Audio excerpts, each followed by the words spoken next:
If I have an ISA team or do we outsource? I do have an in-house ISA team and we do outsource. My most valuable opportunities I reserve, like Ojo, any of the inbound high quality online leads. Those are all going to get handled by our in-house ISA who knows our market, is a native to our area and first, English is their first language. As far as outsource ISA, I have used outsource ISAs. A good one that I've used out there was 1,000 calls a day. They were remarkable in managing. So, grinding through cold lists if you're circle prospecting or calling for investment properties and things like that. Love that. Thank you. I think one of the best thing you can do is hire and train an amazing ISA and then always get a second or third because you never want to have just one. I think 22% of our business came directly from our ISA. As you're building a team, the amount of agents that are going to do what they need to do to get deals closed and follow up is very slim. When you hire somebody and that's their only job to follow up and stay on top of people, and then they get a commission when they hand it off to an agent in your team, our conversion rate has skyrocketed from that. Yeah, I love it. And I would just say a word of caution. This is from Coach Craig for what it's worth is the folks that don't want to do these activities and then hire an ISA to do them for yourself, it's going to fail. 99% of the time it's going to fail. So build a foundation, learn the techniques, get through it, do it consistently yourself. And if you have a team member, expect it of them as well. And at that time, you'll generate enough income to bring an ISA in and you'll know how to train him or her because you've been doing this yourself or with your team for the last number of months or years. Chris, I found those questions. A handful here. What are your top 3 go-to questions for someone who is giving you very little information? I'm hoping, Jamie, when you're asking those questions is not on that initial call. Because on Connect, Set, Learn, and if you haven't, please go on to Ojo on YouTube and watch Connect, Set, Learn. It's Chris Heller and Jeremiah Taylor. It is awesome with the what to say, what not to say. But what are the 3 questions for someone who is giving you very little information about their new home search? So Connect, Set, Learn is not the time to do it. Do you have anything, Amanda, you would ask at the property to get that information? Yeah, one of my go-tos is identifying timeline. In your perfect world, when would you want to be moved into your new home? That's what I ask it every single time.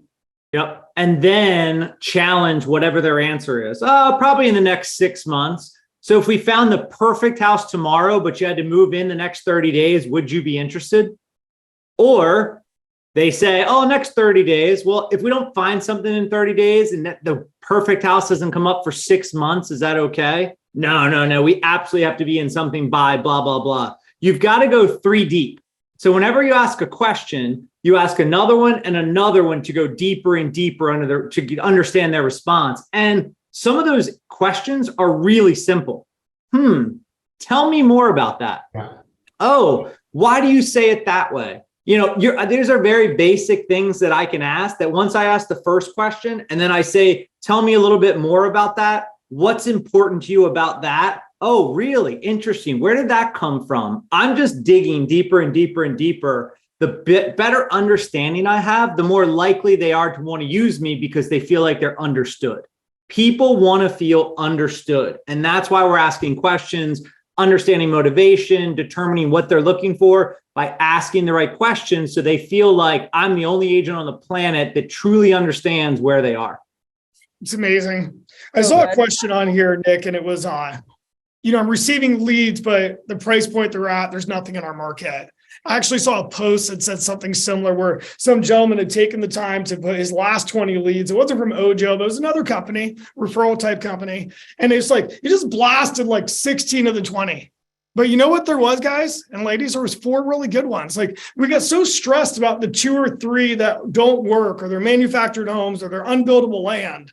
And it's like these leads, when properly converted, should be a minimum of 5% and upwards to 20%.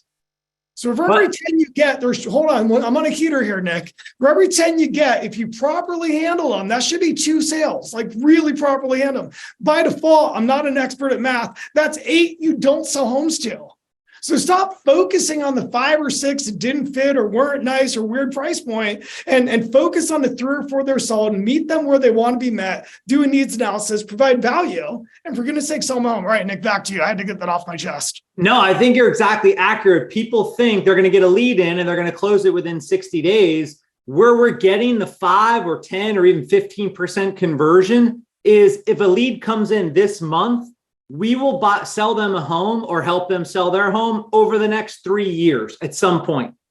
So you have to understand that a lead that comes in today could be a sale next year or the year after that if you do a good job of following up. Stop thinking that just because they clicked a button means they need to buy a house in the next 30 days. Yeah, I think that's a great point. You know, when we look at our where most of our closings are coming from right now, the highest conversion we're getting is leads that are 12 to 36 months old. Yep. Right. And it makes sense when you think about it, because people who were in the market in the last, 12 months, right? They watched that whole interest rate cycle go up. They got pushed to the sidelines and they went through the 5 stages of grief, first denial, then frustration, then anger. And now they're finally at the place of acceptance. Like, crap, we really have to buy something. We just need to bite the bullet and pay this 5.75. So on that same point, you know, I have the privilege and opportunity to participate in some of these other mastermind groups with other top teams across the country. And here's the other stat that we're seeing, which kind of ties into one of the questions in the chat as well, is kind of how much follow-up is enough follow-up. You know, prior to the shift in the market, our agents that were having the highest conversions would make 22 to 24 contact attempts to reach that lead. That number is now 32 to 36, right? To really engage those people who don't pick up in the first few calls. So it's taking that extra effort. Someone asked how much time your agents weekly spend on lead follow-up. You know, our formula for helping our agents hit 2 transactions a month in the old market was an hour of lead generation and an hour of lead follow-up, dedicated, consistent, not like, and we use, where's my tracker? We use digital tracking, but have a paper-based tracking system that has them use hash marks for their calls, because they'll say they're going to spend an hour, but the question is, what did they put in the hour? The only thing that really matters is conversations, because conversion only happens in conversation. So you got to drive for those pickups, those contacts, those connections, the 2-way texts.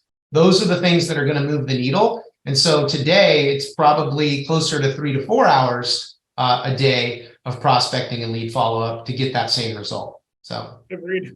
And ironically, and Amanda can attest to that, it's one of we do track everything.